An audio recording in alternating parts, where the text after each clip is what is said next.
Well, the rift caused by the Building Bridges initiative can only get wider as a section of leaders allied to Deputy President William Ruto plan parallel rallies in the countryside to counter the BBI message. Meanwhile, Mumias East MP Benjamin Washiali, who was reported to have gone missing and was a no-show at yesterday's parallel political meeting in Mumias, has dismissed reports that he had been abducted, instead saying he went into hiding to evade the police who are pursuing him. NTV's political affairs reporter Kennedy Mureithi has more. The ongoing BBI rallies have already upset the country's political sphere.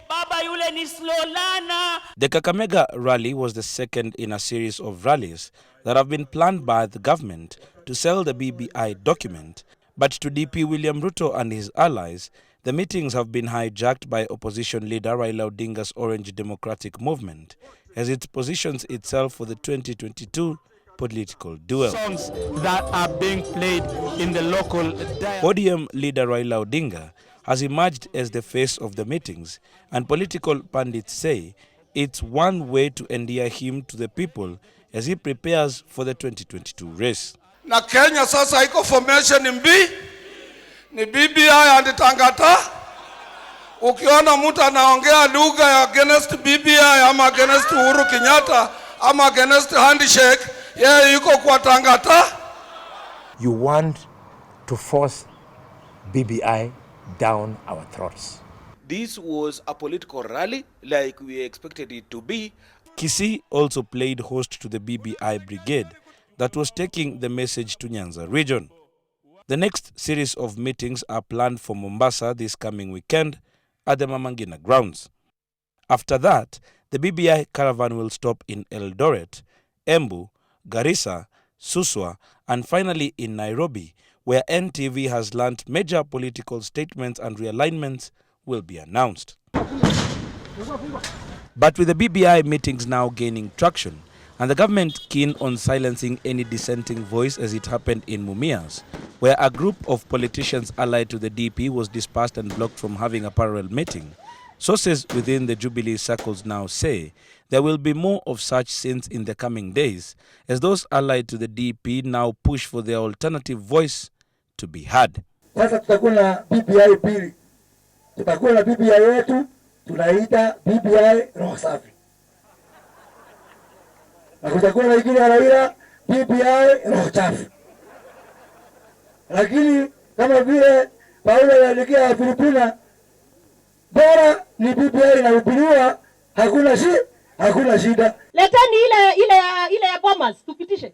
Na muletee wananchi copies ama nyinyi mnaenda Google. All of us have accepted BBI. We are waiting for the draft bill. We don't mind an expanded government as long as the government led by the people of Kenya, mtu mweuzi Mkenya. Kila maoni iletwe pamoja. Na tuwache ubabe wa kisiasa. Kuna wakati tutashindana kisiasa, no problem.